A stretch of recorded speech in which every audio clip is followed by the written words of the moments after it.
I ran 1000 simulations to determine whether Teladoc, Palantir, and Corsair Gamings are a good investment today. I will start off the video by explaining you in a super simple terms what these simulations are about and why this is a better way to value companies. And then we will decide whether these three tech companies are a good investment. The first of the three tech companies we are analyzing is Corsair Gaming, which its core business is designing, marketing, and distributing gaming and streaming hardware like keyboards, headsets, microphone, etc. The second company is Teladoc, which is its business is providing virtual healthcare services like video meetings with doctors. And the third is Palantir, which is an artificial intelligence company that provides software able to reveal hidden patterns within datasets. With that said, let's dive into the video. Companies are often valued by estimating sales and expenses that the business will have. Factor in how far in the future profits will eventually show up, and then derive its intrinsic value for the business. This is often achieved with the discounted cash flow model. Comparing the current price with the intrinsic value, you have the information on whether the business is overvalued or undervalued. There is, however, a fundamental problem with this method. Uncertainty is not factored in.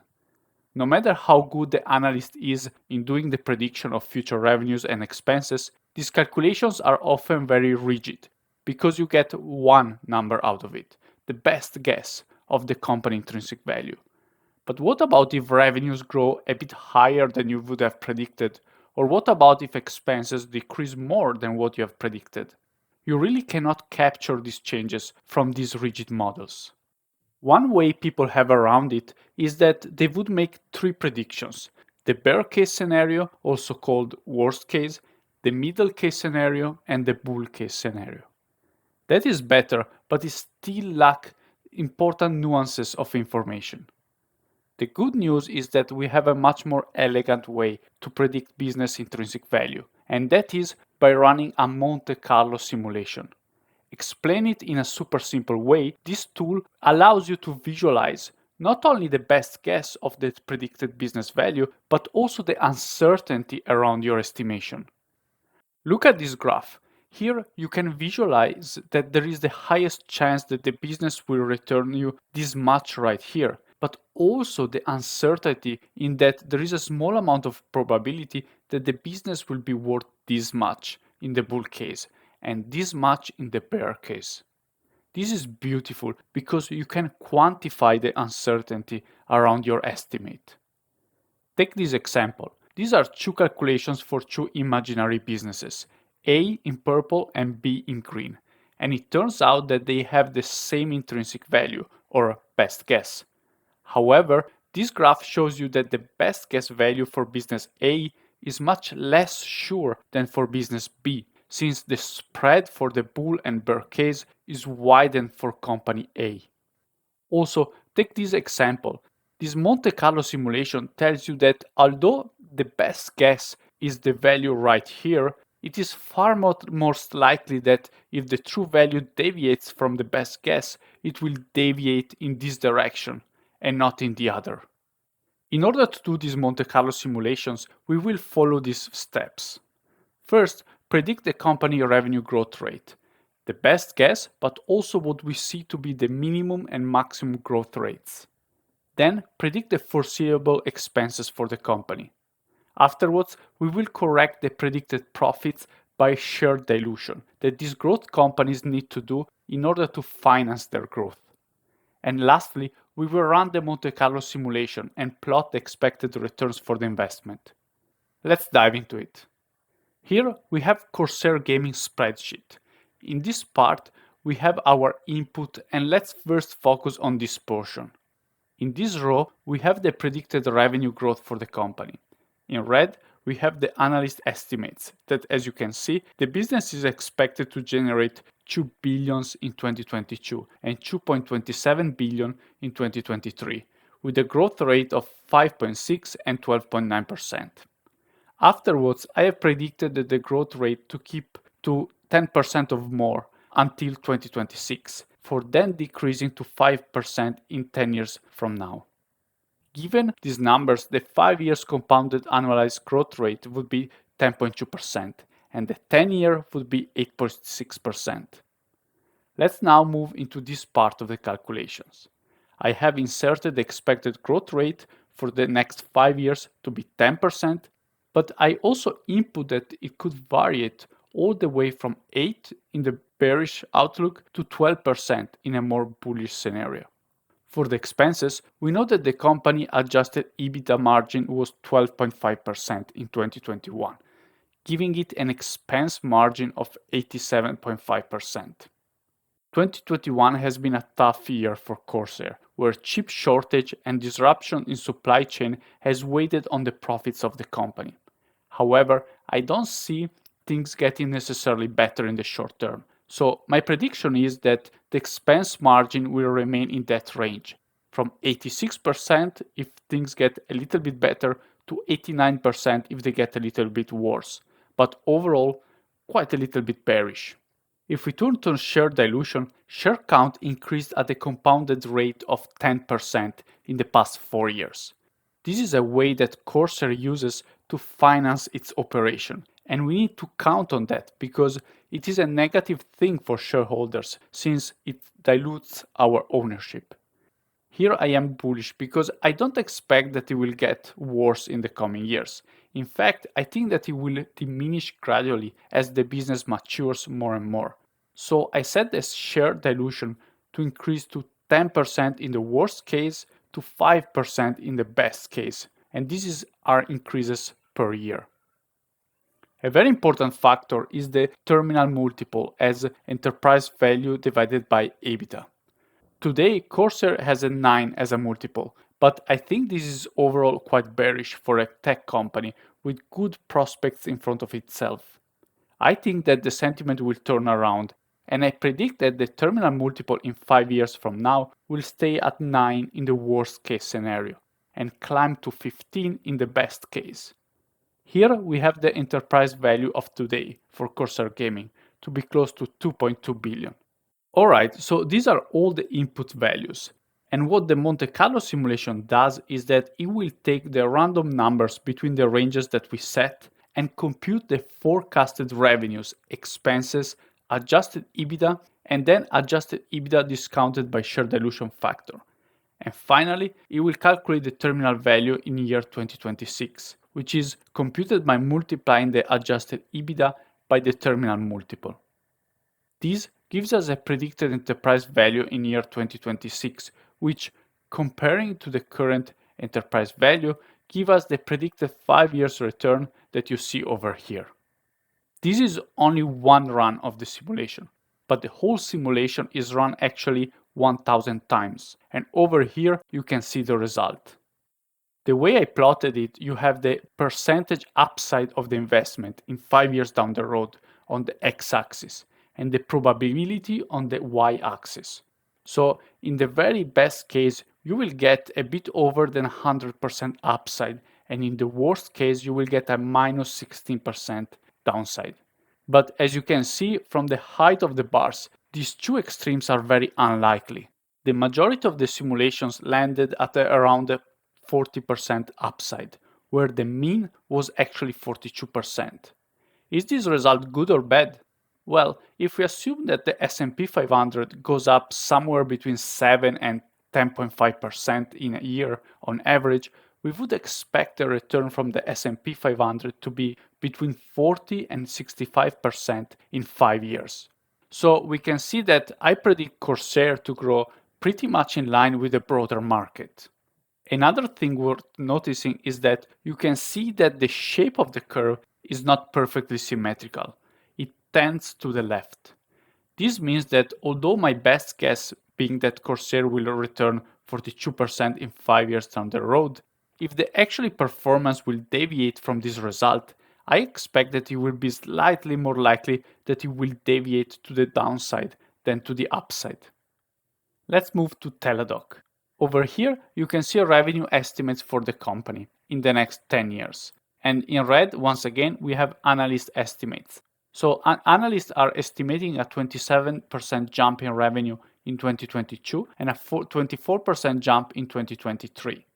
Afterwards, I have predicted revenues to gradually decline, all the way down to 5% in 2031. Nevertheless, these estimates predict a more than a 20% growth all the way up to 2024 and more than a 10% growth all the way to 2029.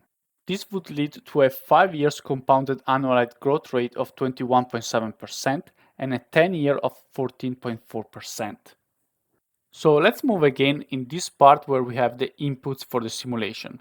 The expected revenue growth rate will be around 22%, as we have discussed for the 5 years growth rate. However, I can see the uncertainty of the growth rate to be very well spanning between 20 and 25%. The expense margin has been 87% this past year. However, I can expect that as the company matures, the expenses actually will reduce. So I decided to have the bearish estimate of 87% as expense margin, but also to give the benefit of doubt that if the company managed to keep expenses on check, the expense margin could fall all the way down to 80%. So the range will be 80 to 87%. For share dilution, this is where the pain comes because Teladoc has been diluting shareholders like crazy. Share dilution has been 30% per year in the past few years. However, once again, I want to give the benefit of doubt to the company. So I set the range of share dilution from here to the next 5 years to be 30% per year in the worst case scenario and 10% per year in the bullish scenario. Another problem that the company has is the sky-high multiples valuations. So today, the enterprise value to adjusted EBITDA multiple is 59, which is extremely high and reflects the high exuberance of the market around this company. Will the enterprise value to EBITDA multiple be so high in 5 years down the road? We cannot know now. So I put the range of multiple to be between 60, so essentially keep the high multiple in the best case scenario and drop to 50 in the bearish case scenario. To be fair though, 50 is still very, very high. Today's enterprise value is $11.4 billion. So let's move to the valuations. Once again, over here you have revenue, expenses, adjusted EBITDA, discounted adjusted EBITDA, and the terminal value that the simulation will predict. And as you can see, the predicted 5 years return will be 53%. So a little bit higher than Corsair Gaming. However, what you can notice is that the uncertainty around this estimate is so much higher than Corsair Gaming. So the uncertainty can go all the way up to 192% return in the best case and minus 43% in the most bearish case. Note that these are very low probability based on these simulations. However, the spread around the best guess is so much higher in Teladoc.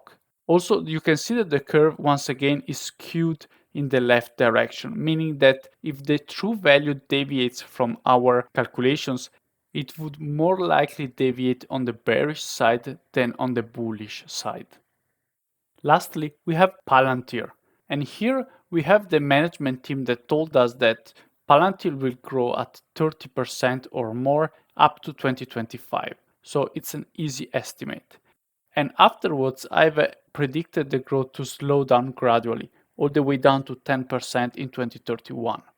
This will give us a 5-year growth rate of 29.1% per year and a compounded rate of 22.7% in the next 10 years. So the expected revenue growth rate for the next 5 years will be around 29%. And I expect the range to be between 27 and 33. This is a small spread, but given that the 30% figure comes from the management itself, I think that we can be fairly certain of this estimate. Expenses margins in 2021 have been 68%, and they expected to be 75% in 2022 as per management estimates. So the range, I've set it to 75% for the next 5 years in the bearish case scenario and 68% in the more bullish case scenario. Share dilutions has been a complete disaster for this company. In the past year, shares have essentially doubled in only 1 year, and in the last 4 years they growth at a 52% compounded annualized growth rate, which is absolutely insane. So this is the very main way that Palantir raised money to fuel its growth. And this is a really huge uncertainty of all valuation, I think, around Palantir. I have put in the worst case that share dilution will keep at a 52% mark for the next 5 years. And in the best case, instead, it will fall to 10% per year. Today, enterprise value to adjusted EBITDA multiple is 49, which is like Teladoc, really high. This is a hot stock, however, so I want to give the benefit of doubt that in 5 years down the road, this company will still have really high multiple valuations. So I set the range to be between 45 and 55. Today's enterprise value is $23.7 billion. Once again, over here we have the simulations. And now the situation is really bad because as you can see in the prediction, the expected return will actually be negative for the company with a minus 30% outlook as a return in 5 years. The main reason for this, I believe, is the huge share dilution that the company has. And as I said before, we use this dilution factor to discount the terminal multiple in 5 years down the road. So based on my input numbers and on my valuation, I think this company will generate a return that is much worse than the S&P 500. So for me, it's a no-go investment. There is a small chance possibility that the investment will deliver a really good return, but it's a really small chance. So for me, this is more of a bet and less of as an investment.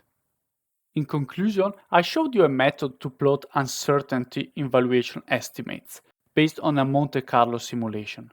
Based on the 3 companies that we analyzed, I would say that Corsair Gaming is the safest investment. It will likely deliver returns in line with the market, and the best and worst case scenario will not deviate a ton from the mean.